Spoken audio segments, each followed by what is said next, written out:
Long ago, when these ancient Grecian temples were new, hemp was already old in the service of mankind. For thousands of years even then, this plant had been grown for cordage and coarse cloth in China and elsewhere in the East. For centuries prior to about 1850, all the ships that sailed the western seas were rigged with hempen rope and sails. For the sailor, no less than the hangman, hemp was indispensable.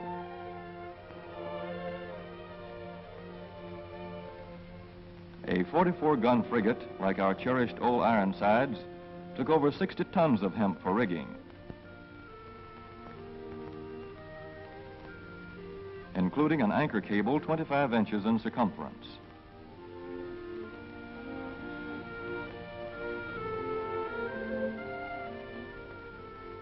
The Conestoga wagons and prairie schooners of pioneer days were covered with hempen canvas.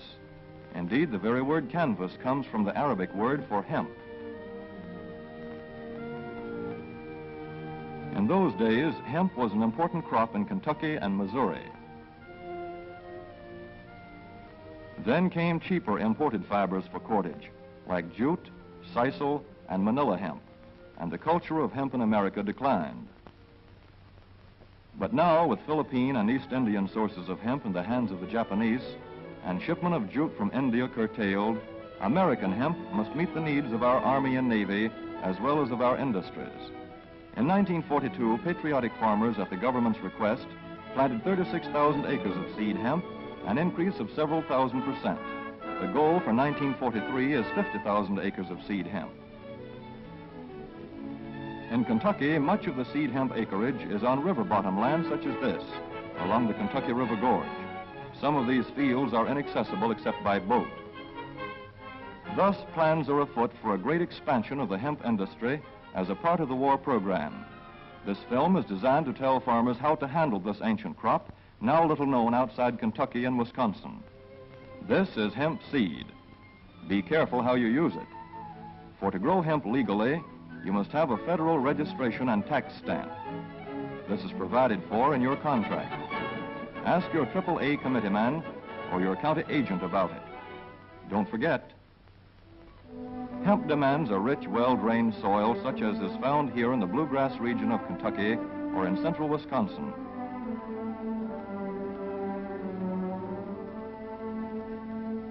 It must be loose and rich in organic matter. Poor soils won't do.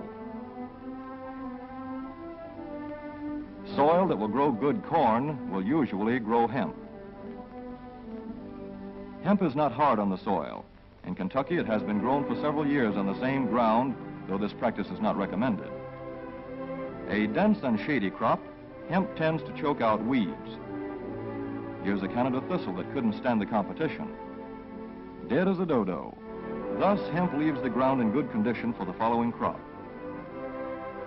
For fiber, hemp should be sown 5 pecks to the acre. With drill, the closer the rows, the better. These rows are spaced about 4 inches. This hemp has been broadcast. Either way, it should be sown thick enough to grow a slender stalk.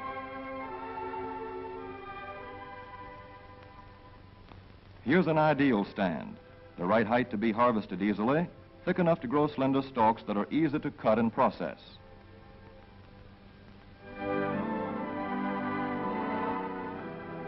Stalks like these here on the left, they yield the most fiber and the best.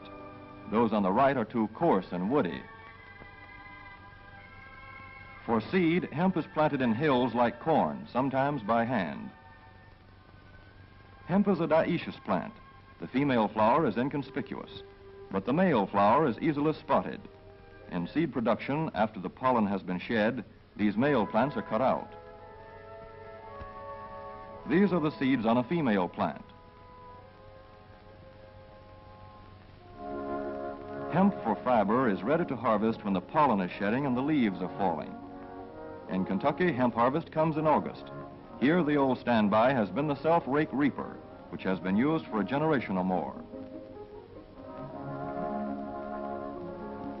Hemp grows so luxuriantly in Kentucky that harvesting is sometimes difficult, which may account for the popularity of the self-rake with its lateral stroke.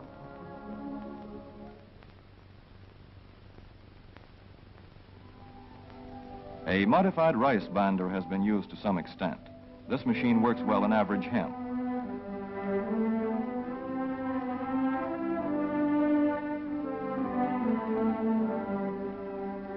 Recently, the improved hemp harvester, used for many years in Wisconsin, has been introduced in Kentucky.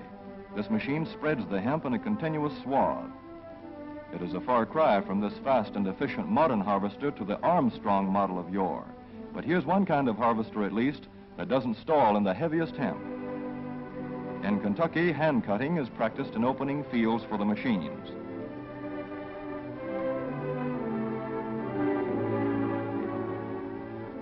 In Kentucky, hemp is shucked as soon as safe after cutting, to be spread out for retting later in the fall.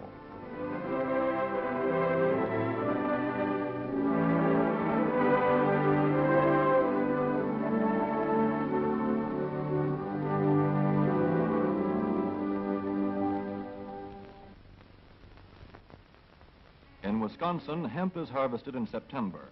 Here, the hemp harvester with automatic spreader is standard equipment.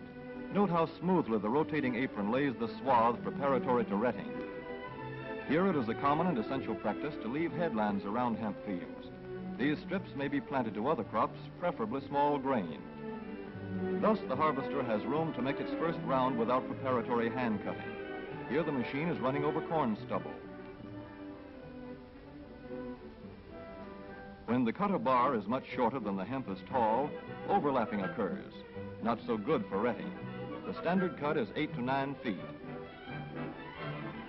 The length of time hemp is left on the ground to ret depends on the weather. The swaths must be turned to get a uniform ret.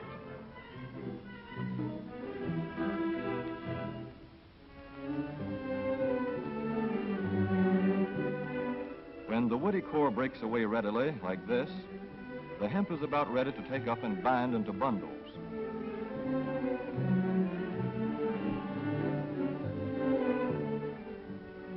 Well-retted hemp is light to dark gray. The fiber tends to pull away from the stalk. The presence of stalks in the bowstring stage indicates that retting is well underway.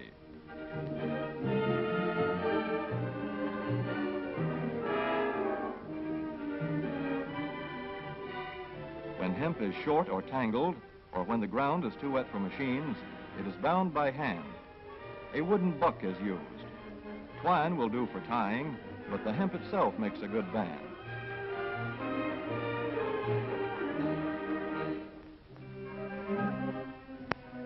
When conditions are favorable, the pickup binder is commonly used. The swath should lie smooth and even with stalks parallel. The picker won't work well in tangled hemp.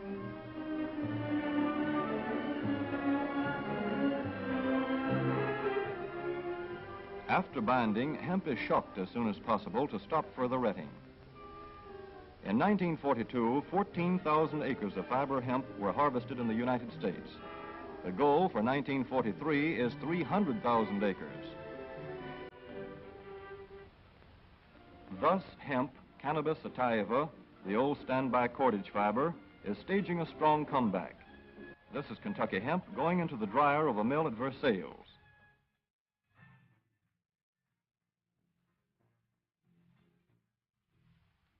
In the old days, breaking was done by hand, one of the hardest jobs known to man.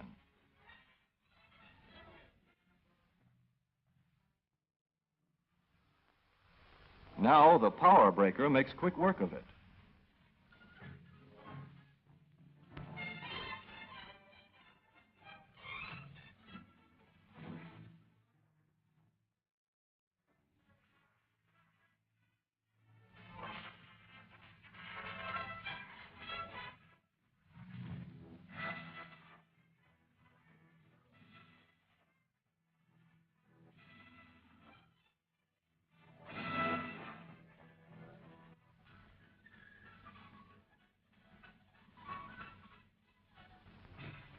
Spinning American hemp into rope yarn or twine in the old Kentucky River Mill at Frankfort, Kentucky.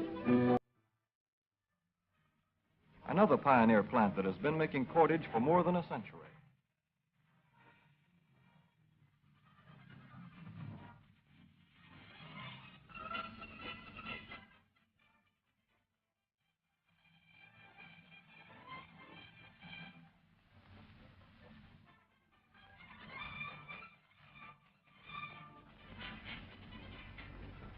All such plants will presently be turning out products spun from American-grown hemp. Twine of various kinds for tying, winding armatures, and upholsterers' work.